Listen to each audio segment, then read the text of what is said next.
Hello, everybody. It's time to carry on with James and the Giant Peach.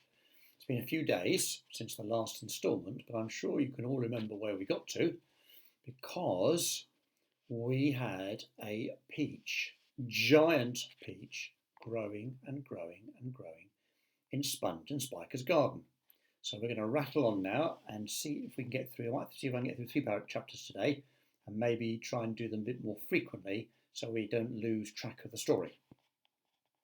So we're on chapter 8, and the news that a peach as big as a house had suddenly appeared in someone's garden, as you can imagine, spread like wildfire across the countryside.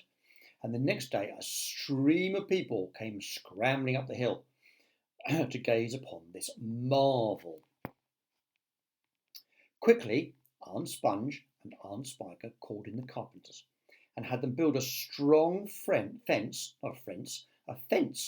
to save the peach from the huge crowds of people. Also, that way, of course, they could charge the money, couldn't they? At the same time, yes, indeed, look, these two crafty women stationed themselves at the front gate with a large bunch of tickets and started charging everyone for coming in. Roll up, roll up, Aunt Spiker yelled. Only 1 shilling to see the giant peach. Half price for children under 6 weeks old. 6 weeks old? They would be able to see, wouldn't they? They're only little babies. Dear, oh dear. One at a time, please. One at a time. Don't push, don't push. You're all going to get in. Oh, you, come out there. You haven't paid. By lunchtime, the whole place was a seething mass of men, women and children, all pushing and shoving to get a glimpse of this miraculous fruit. Helicopters were landing like wasps all over the hill, and out of them poured swarms of newspaper reporters, cameramen and men from the television companies. And there you can see, look, just about seeing the picture there, helicopters up in the sky. There's the very high fence they built. And there's Aunt Spiker and Aunt Sponge and crowds of people. It'll cost you double to bring in a camera, Aunt Spiker shouted. All right, they answered. We don't care. And the money came rolling into the pockets of the two greedy aunts. But while all this excitement was going on outside, poor James, guess what? He was forced to stay locked in his bedroom, peeping through the bars of his window at all the crowds outside. The disgusting little brute will only get in everyone's way if we let him wander about, said Aunt Spiker that morning. Oh, please, he begged. I haven't met any other children for years and years, and there's going to be lots of them down there for me to play with, and perhaps I could help you with the tickets. He just wants to meet people, doesn't he? Shut up! Aunt Sponge had snapped. We do not like it when people do that. It's so rude. Your Aunt Spiker and I are about to become millionaires, and the last thing we want is the likes of you messing things up and getting in the way. Later, when the evening of the first day came and the people had all gone home, the aunts unlocked James's door and ordered him to go outside and pick up all the banana skins and orange peel and bits of paper that the crowd had left behind. Because crowds, I'm afraid, always leave rubbish everywhere, don't they?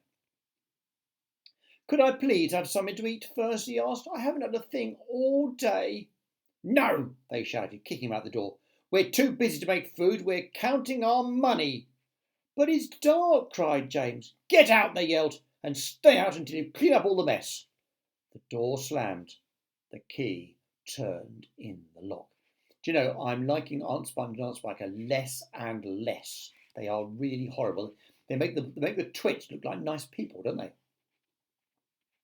Chapter 9. Hungry and trembling, James stood alone out in the open, wondering what to do.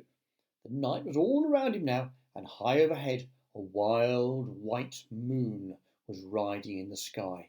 There was not a sound, not a movement anywhere.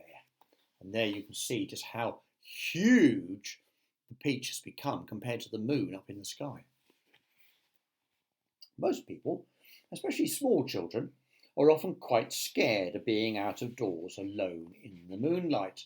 Which is a funny thing, that, isn't it? Because there's no reason to be scared of the moon any more than the sun. And sometimes it can be very magical, very special. Everything is so deadly quiet, and the shadows are so long and black Then they keep turning into strange shapes that seem to move as you look at them, and the slightest little snap of a twig makes you jump. James felt just like that now. He stared straight ahead with large, frightened eyes, hardly daring to breathe. Not far away, in the middle of the garden, he could see the giant peach towering over everything else. Surely it was even bigger tonight than ever before. Well, it probably would keep growing, wouldn't it?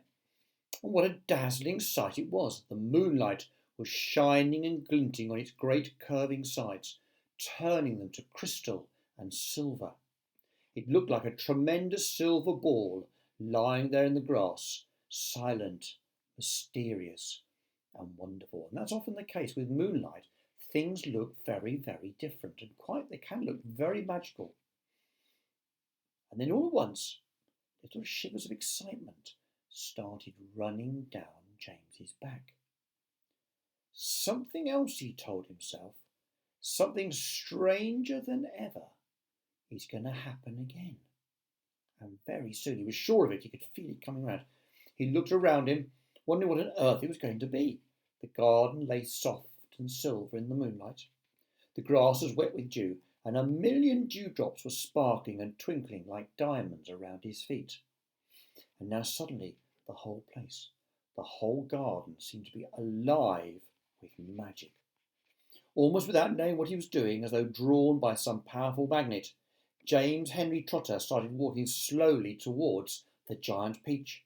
He climbed over the fence that surrounded it and stood directly beneath it, staring up its great bulging sides. It'd be like saying the bottom of a cliff, wouldn't it? It was so big. He put out a hand and touched it gently with the tip of his finger. It felt soft and warm and slightly furry, like the skin of a baby mouse. He moved a step closer and he rubbed his cheek lightly against the soft skin. And then suddenly, while he was doing this, he happened to notice that right beside him, below him, close to the ground, there was a hole in the side of the peach. Shall we do another chapter? Shall we see? Let's see what the hole was, right? Chapter 10. It was quite a large hole, the sort of thing an animal about the size of a fox might have made. James knelt down in front of it and poked his head and shoulders inside. That's quite brave, isn't it? Because when you poke your head into a hole and you don't know what's the other side, it can be quite scary. He crawled in. He kept on crawling. This isn't a hole, he thought excitedly.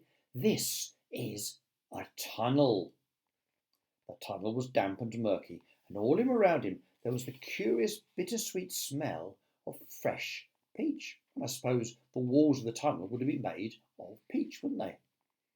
The floor was soggy under his knees, the walls were wet and sticky, and peach juice was dribbling from the ceiling.